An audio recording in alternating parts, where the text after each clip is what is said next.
Hey everyone, thank you for watching. Today's video I'm excited to do, I'm going to be talking about makeup products that have been dethroned or some of my past makeup favorites that have been knocked out by another product. I've been doing this video a couple times a year for the past few years here, so I can link some of my previous ones down below. But if you want to see some of my old holy grails that have been replaced, let's go ahead and get started. I did want to say I did some filming on this look here, which is going to go up on my Instagram, which is March Beauty Word. I also just got done finishing filming another video and I was dressed a little bit nicer, but it's really cold. So I wanted to put on a sweater, but I can't get my necklaces off by myself. So we're just leaving the necklaces on, okay? I don't feel like they really go with this particular sweater, but that is what we are doing. Okay, so to get started, one of the first products that I had written down, I kind of just always keep a running list for this style of video, and then when I have enough, I will make it. Aries has the zoomies. It's like 7 o'clock at night. Tends to get the zoomies usually around this time at night. She gets like one final burst of energy. So if you hear Aries, she's just going to be here with us. But one of the first products that I had written down was the MAC Fix Plus setting spray. Now, the last video that I did for this Dethroned series, I actually did dethroned brands, just in general, brands that have been knocked off for me. So again, I'll have that one listed in my description box if you'd be curious about it. But I did talk about MAC in that video.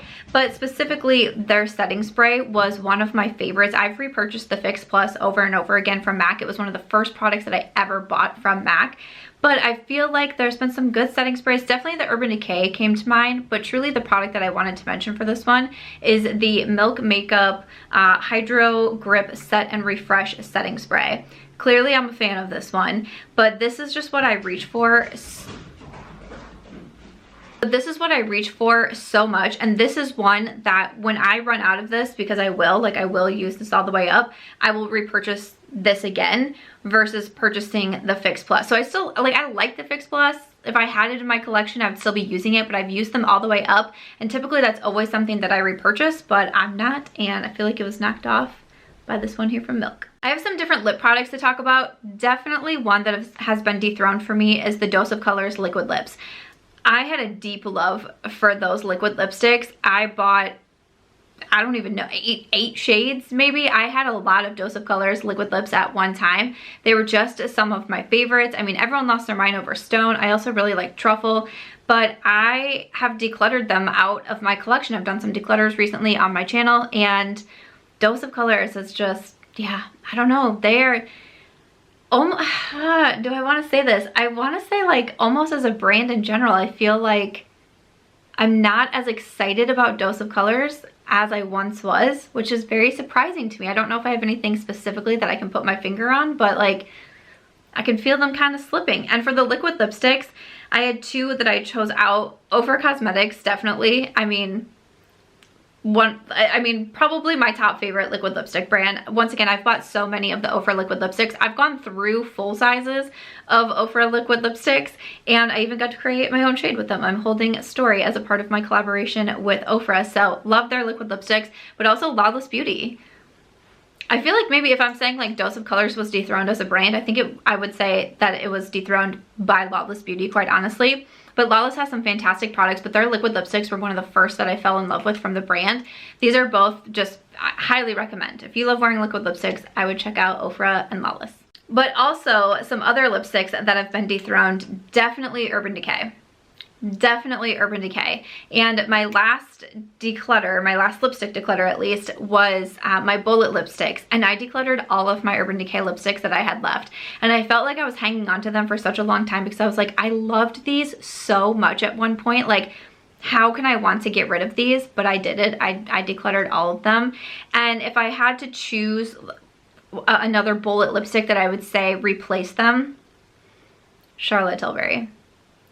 Deep love for Charlotte Tilbury lipsticks, especially her Matte Revolution formula, especially Very Victoria. Pillowtalk is beautiful, JK Magic is beautiful, but like these are the bullet lips that I reach for over and over and over and over. I have some other ones that I do really enjoy, but these are like, Charlotte's my main bee when it comes to lips.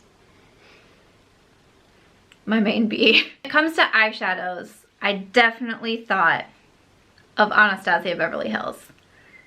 Once again, kind of brand in general that I feel like I'm in the process of dethroning, if you will. But the Anastasia eyeshadow palettes were just so hyped at one time.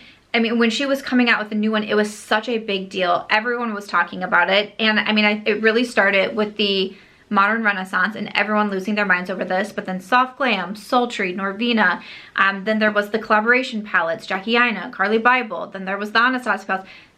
But then it kind of got to be a lot, right? Like, I feel like we were all kind of thinking that. Then there was like the mini Norvina palettes, and it was just like, there was back-to-back collab eyeshadow palettes that we were kind of like, wait, what? Like, what's going on here? It kind of lost, I feel like somehow like Anastasia kind of lost that special feeling of coming out with eyeshadow palettes, which, you know, is super disappointing.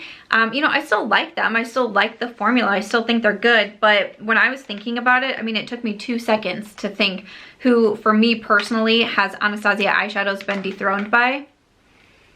Natasha. Natasha is my B when it comes to eyeshadow formula. I don't even know how this happened, but I love the Natasha formula. I really do. The minis were what I first fell in love with.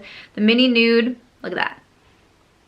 That does not happen very often. Love my mini nude. I mean, the midi palettes, we all know. I love the Love palette. I feel like I've been talking about it so much recently. The bronze palette, the glam palette, they're beautiful. I have the gold palette, the Biba palette. Like, when Natasha comes out with a new eyeshadow now, a new eyeshadow palette, I feel just as excited and just as hyped as I was once feeling with Anastasia. So definitely dethroned. A concealer I wanted to mention is the one from Jouer. This is their Essential High Coverage Liquid Concealer. I was so into this concealer at one point, but I do feel like it's definitely been knocked down. I did a video recently called Products on My Chopping Block, and the Jouer it is on my chopping block. I'm trying to decide if I want to keep it or not. But there's been some really good drugstore concealers that have come out. I grabbed these two here, the CoverGirl Undercover, and look at my Milani.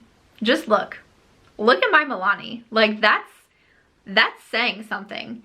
I really like this one from Milani, if you can't tell. The Conceal and Perfect Longwear Concealer. My shade is in light neutral. Highly recommend. Full coverage, yet easy to blend out. Doesn't look too cakey. Like, sometimes with the Jouer, if you went a little bit too heavy, it could look like you were wearing some concealer. And I don't always want to look like I'm wearing some concealer. But between the Milani and the CoverGirl, you still get the coverage, but with that lightweight feeling. So, and they're a lot cheaper. When it comes to primers, I actually have one from Charlotte Tilbury that I feel like has been dethroned. Charlotte's not doing the dethroning, she's been dethroned. But her Wonder Glow Instant Soft Focus Beauty Flash, I just had this one laying in my lap. But when you have it still, like, I'm to about right here, and for a primer, I feel like that's pretty impressive, and for a collection of my size, like, I feel like that's pretty impressive.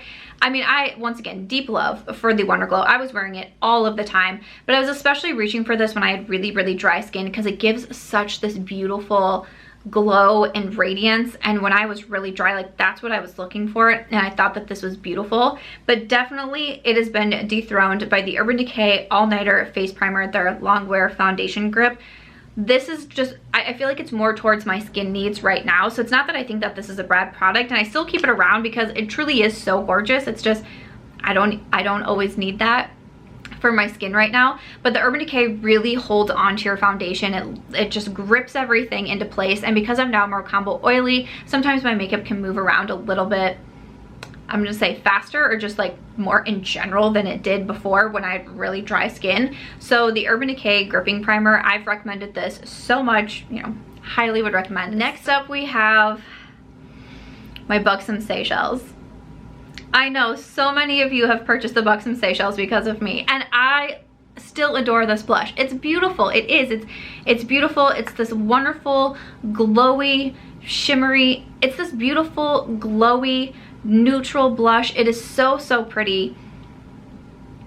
But I just barely reach for it anymore because I feel like it's been dethroned by this blush right here by Ofra Cosmetics in collaboration with Samantha March.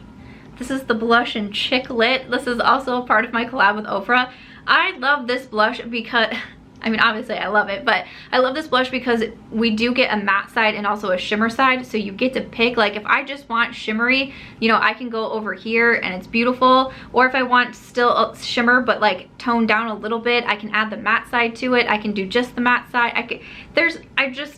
Obviously it's just one of my favorite blushes. I created it. I think that it's beautiful. I love the way that it came out, but I reach for this blush just, I mean, this is my most worn blush just ever. Like when I film videos, I really try to switch it up, or if I'm reviewing products. But if I'm just having a day where I'm just doing makeup for myself, I'm almost always going into Chick Lit. It's my favorite, but especially for a shimmery blush. I'm so sorry I did this to you. Like this is actually on me. Next up, this powder. This powder, we have been through a lot together. I have had this for many, many moons. This is from CoverGirl, the Vitalist Healthy Powder. Clearly loved on. Clearly, I've used it a lot. I've recommended it a lot. It has since been discontinued, which is quite the bummer. I think the whole line was discontinued, and I was so upset because I felt like it was some of my favorite products from CoverGirl. But I feel like this one has definitely been dethroned by the number 7. Yes, the number 7 triple action lift and illuminate powder, the Charlotte Tilbury dupe that everyone's been talking about for years. It took me forever to finally try this product, but this is fabulous. The N is, you can just barely make this out. Like, I don't know if I'll hit pan in this one. I don't know, because when I had the CoverGirl, I had very few powders, especially back then. I was very dry, so my powder collection was like kind of non-existent. I think this and Charlotte were my only ones for such a long time. But this one from number 7, I am constantly reaching into. It's more lightweight. Like this one I said was really similar to Charlotte Tilbury. I didn't say it was an exact dupe because of the Charlotte I felt like was a lot more lightweight. This truly is the dupe for Charlotte Tilbury. It is beautiful, and I just keep reaching for the number 7. I mentioned this one recently in a products I regret not trying sooner, because yeah, I should have got on that. Lastly, I just have a skincare brand, and the skincare brand that has been dethroned is Ole Henriksen. If you guys saw a few weeks ago, I posted a video just roasting myself. It's just a brutal roast session on me. I wasn't necessarily roasting the actual skincare products. Like some of them I didn't think were great, but it was mostly on me of like, I kept using skincare that I knew didn't work for me. I kept trying skincare that wasn't good for my skin type. Like I was roasting my choices. But I did talk about Ole Henriksen in there, and I mentioned that we have broken up. We have broken up. We have officially called, like, you know those photos that they post of the celebrities with like their faces side by side with like the in the middle? That is me and Ole Henriksen products. So we are no longer together. I passed on a few of their products. I feel like I made some people happy because I don't know.